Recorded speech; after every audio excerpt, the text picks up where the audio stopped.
All right, everybody, so we are now done with all of the introductory lessons to smoke. Now we're going to focus on fire, and then we're going to focus on combining fire with smoke and doing some of the bigger effects for this course. So this lesson is the big introductory lesson to fire. We're going to go over all of the volumetric shader settings and working on getting a realistic fire look. So right now this is rendered with motion blur, which kind of kills some of the detail, but this is what it looks like as a still. So we're going after a realistic fire shader. We want to get some of this nice tendril detail. We're going to use turbulence to get some more movement in the fire and lots of other small tips and tricks. So right now this simulation is actually done at 0.7 times scale, so it's 1/7 of real time. I found that if it's real time, it just looks to be too fast, and I prefer this kind of a result. And also the skull is not done to real scale. So the skull is about 75 centimeters tall, which is about 3 feet. So it's much bigger than it should be. But I also found that unless you're going for absolute realism, sometimes making the objects bigger makes it easier to get some of this detail in there. Now, as for the skull, I'm just using a random model that I found online. If you want to use a skull as well, you can just go on TurboSquid and search for free skull, or just Google it, and there are some nice free models that you can get. But as always, you can use any model that you would like. Alright, so let's start by creating a standard grid as always. And since I know that we're gonna push the fire to the left, I'm gonna go under grid right away and enable adaptive grid and set it by temperature. And maybe we can set the threshold by 1000, that's fine. Extra margin 5. So again, this means if a temperature over 1000 degrees is anywhere near the border, the grid will expand to accommodate all of that fire. The resolution actually is pretty good right now. We can leave the cell size at 1 centimeter, which gives us about 2 million total cells. For the dynamic settings, I actually want to leave everything untouched, and I'm going to change things in front of your eyes so you can see how it's going to affect the fire. But for now, let's just go under preview, and as always, enable the GPU preview. And then under output, as always, we can do velocity and pick the output path. So let's make a standard source and pick all of the skull as our source. I'm gonna set the outgoing velocity to about 50, but we can play with that later on. Leave temperature at 2000 and disable smoke because we only want fire. So with just these super basic settings for now, let's run the simulation and see what we're getting. Alright, so I'm running the sim, and right off the bat I can see that the fire lasts for way too long, so we're gonna need to increase some cooling. I think that for now I'm gonna turn off the adaptive grid just to stop the grid from expanding so much. So maybe we're only gonna go under grid, disable adaptive grid, and just raise it up to make room for that growing fire. So maybe something like this. Then let's go under the dynamic settings and maybe set cooling to 0.2. Massive vorticity is more important for the look of the smoke rather than the fire, so I'm just gonna leave that untouched. The randomize amount I'm gonna set to 0.3. So this randomization amount will introduce some fluctuations in the speed of the fire in different places, so it's kind of like adding noise or turbulence a little bit. It should just help us break up this super straight fire. The conservation method I'm gonna set to buffered. And this is pretty much the only case where you would use buffered, which is best for small scale detailed fire. For anything where you have large scale fire or anything with smoke, you would probably do PCG symmetric or direct symmetric. But right now, let's just try buffered and see what it looks like. And I'm gonna increase the quality to maybe 32 and see if that gets us some nicer result. So because the fire is really fast, let's set the steps per frame to 2.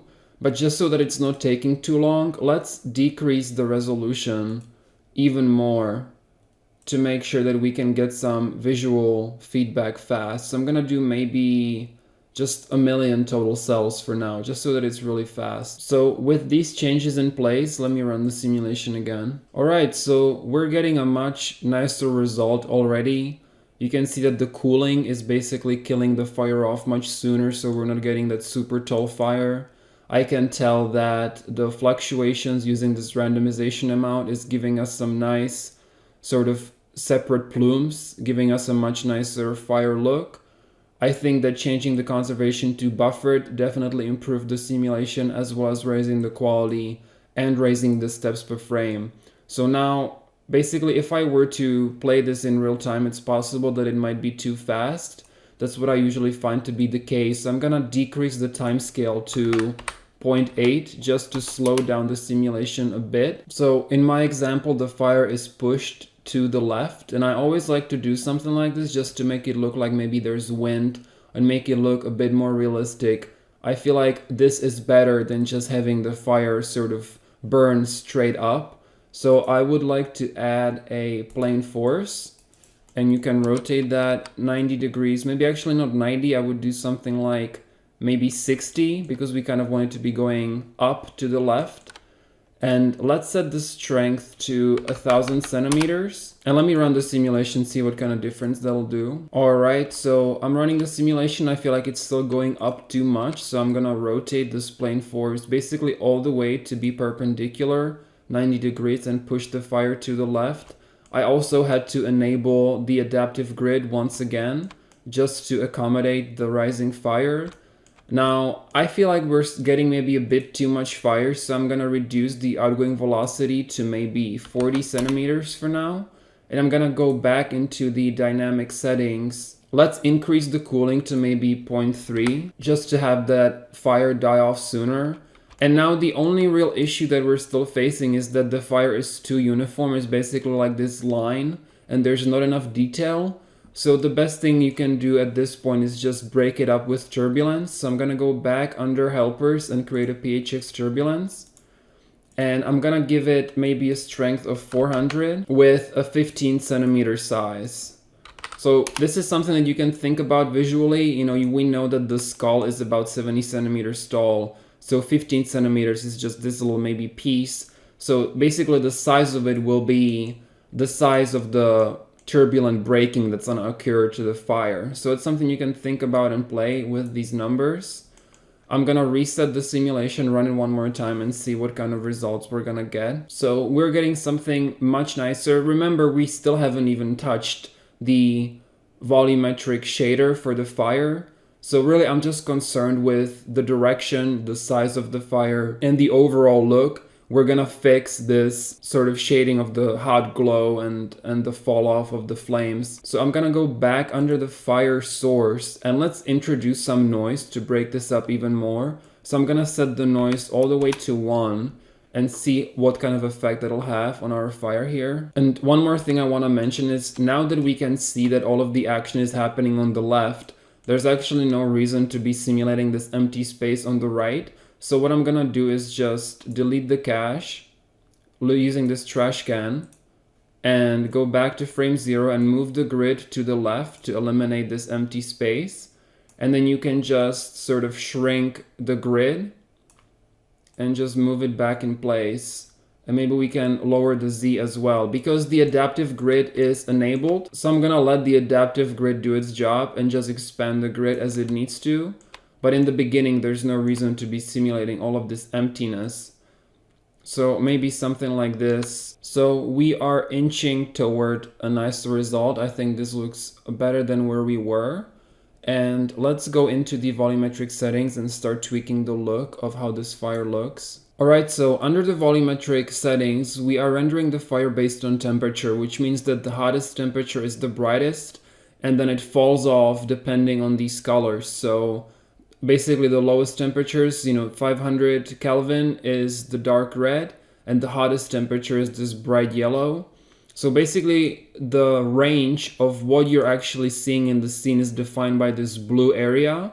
So this blue area is your current range of temperature. So we are everywhere from basically 2000 degrees, because remember, our source is emitting temperature at 2000, so that all checks out. And we're going all the way to 0 because that's where the fire dies, is near 0. So then what you can do is basically drag these points to control which temperature is how bright to put it in simple terms. So what I know I want is I want to make the hottest temperatures less bright because this seems too blown out to me. And I want to make these lower temperatures further back more bright just to bring up the detail. So I'm going to just double click to make a point and raise it up. And you can see that basically just by raising this one point up, I'm bringing up the brightness of everything, of all of these temperatures. But I want maybe the temperatures from 1500 to 2000 to be lower. So I'm going to make another point and another point, and I'm going to bring these down, down, down. And I'm going to bring this one down. So now you can see that as I drag this, I'm basically killing off these hottest temperatures. So it's definitely important that you play with this graph and create a few points. That's how you're really going to learn how this works, is just by dragging these points around and seeing how it works. So you can see that I'm lowering the brightness of all of the points that are within the temperature range right now from about 1200 to 2000. By bringing this down, I'm lowering the brightness here. And I'm just gonna adjust this to whatever feels the nicest to me. So I kind of want to avoid any areas that are too blown out. I really like sort of seeing all the detail without any areas that are too white or anything. So I'm just gonna drag this point maybe over here, maybe bring this one up even higher. Maybe you can make another point here. And if I bring this one up, it's very, very subtle. You can barely see it, but this point is controlling all of the low temperatures up here. So I'm just gonna bring this up, bring these up, and you can play with this one here. So you can see that as I drag this one on the left with the lowest temperatures, you can basically cut off some of these back flames up here. So watch what happens. If I drag this back here, you can see how I'm very subtly removing the fire from up here. As you can see, there's definitely a lot of experimentation involved. I certainly have to play around with this just like you, to figure out what will look good. But even right now, I'm much happier with our result. We're getting some much brighter fire up here. And what you can also do is just boost the fire multiplier until you get these back flames to be as bright as you want. And then to compensate for this blown out area, you can once again just drag this back and maybe lower this one as well. And you can see that now we basically increase the overall brightness of the whole fire. So I'm really starting to look what we have. It's starting to look more and more like my original example here. So that's pretty good. Now remember that the resolution is still pretty low. So a lot of these little plumes of fire are gonna show up when we increase the resolution. So let me tweak the settings of the dynamics one more time and see if we can make this even nicer. So just for the sake of experimentation, let's set the conservation method to direct symmetric instead of buffered and see what kind of difference that will make. I think I would also like the fire to maybe die off even sooner. So I'm gonna set the cooling to maybe 0.35 and I'm gonna set the randomize amount to 0.4 just to bring even more randomization to the fire. I feel like some of these flames are still way too smooth. And maybe let's increase the strength of the turbulence to 500. And I'm gonna go back into the fire and maybe let's set the noise amount to 1.2. That's good for now. Let's run the sim. Okay, one more thing. Let's go back under grid and increase the resolution just a little bit. So it's super low right now. So let's stop the sim. And the reason I do that, if you guys haven't noticed, the number will not update until you stop the sim. So my simulation was paused. So you have to stop the sim and then you'll see the total cells update. So I'm gonna give us maybe 3 million cells, 0.64 centimeter cell size, and let's run the sim. All right, so I'm running the sim and it's really interesting because I want you to see the different conservation methods. So we switched from buffer to direct symmetric and we're getting something that's basically not working anymore at all. So you can see what a drastic difference this can make. So just for the sake of demonstration, I'm gonna set this to direct smooth. And then I feel like the fire is dying off way too soon when we use a different conservation method. So I'm gonna set the cooling back to 0.1 and see what kind of a different fire look we're gonna get with that. Okay, so with the direct smooth conservation, I feel like we're getting the coolest results so far. So this just shows you the importance of trying these different conservation methods and seeing which one will get you the best results. I think I'm gonna stick to this one for now, just because I really love all this little detail we're getting. It's starting to get a little slow to simulate this, so I'm gonna go back under grid and lower the resolution once more while we continue tweaking this.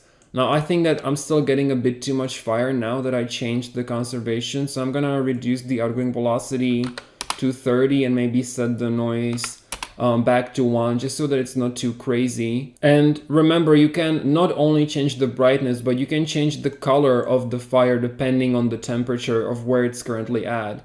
So what that means is I can just select this point and change the color, and you can see how if I change it to red, all of the temperature that's within this range is gonna be changed to that color.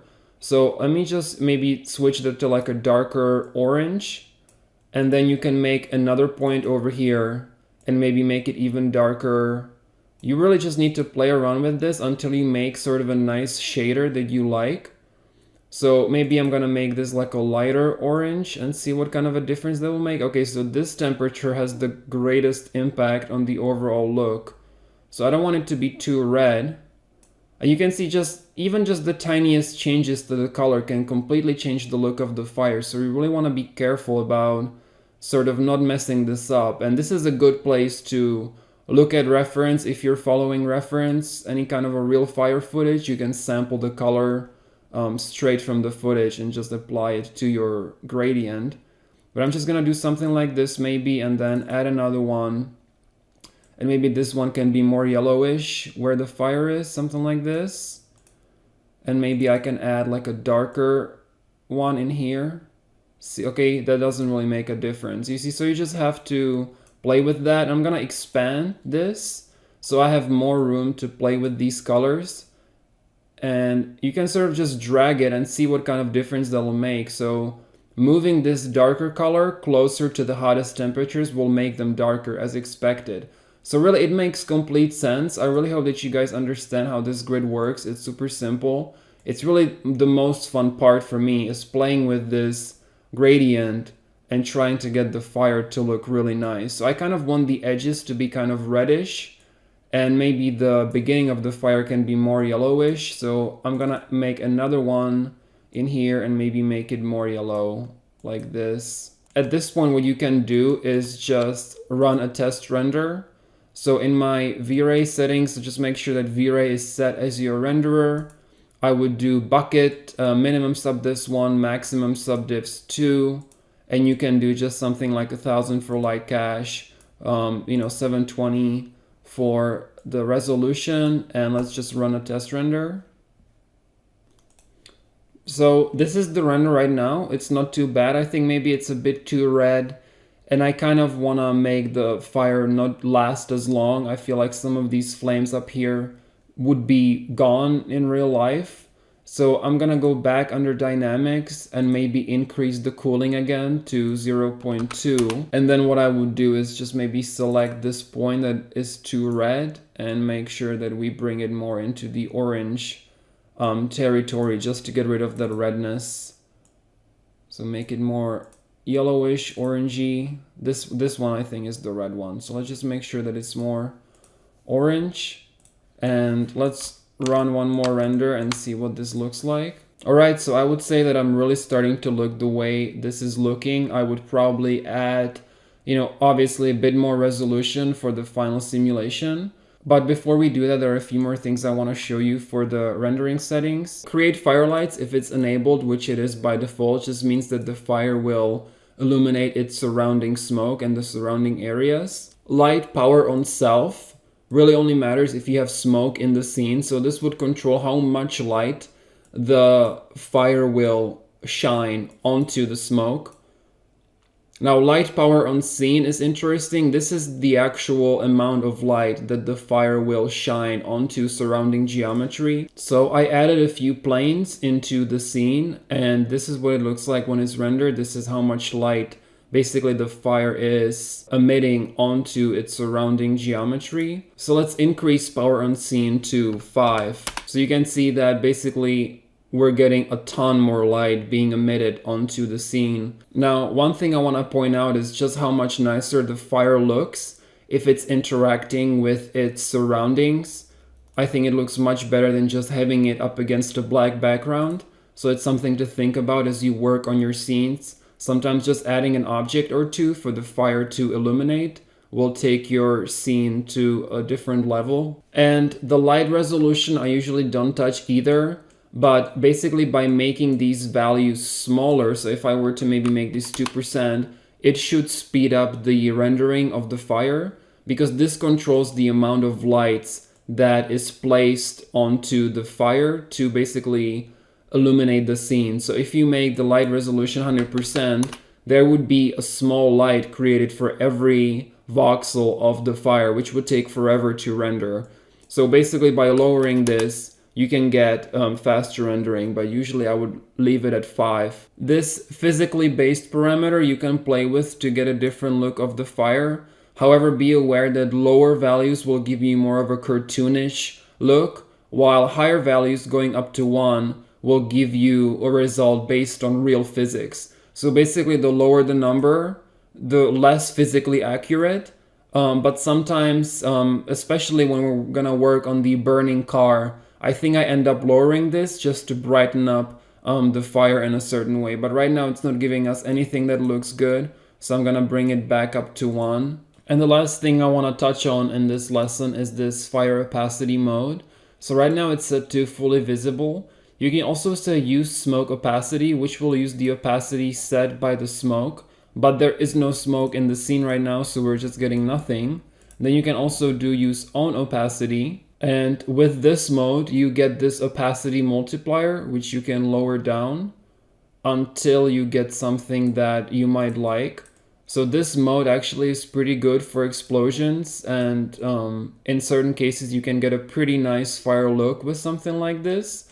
And you know, actually this looks pretty cool when you think about it. So then you could again go back into the graph here and play with the graph, maybe cut off some of the black parts of the fire, and you could get a really cool fire look this way. So that's something that I would play with. And I'm gonna set it back to fully visible. Now the thing about fully visible is that it does not render with an alpha channel. So I have had it happen to me a few times that some of you guys messaged me and said, I followed your, Game of Thrones tutorial, and when I import it into After Effects, the fire is not there. And that's because if you hit render right now, and you click on this show alpha, you can see that the fire is not showing up in the alpha at all.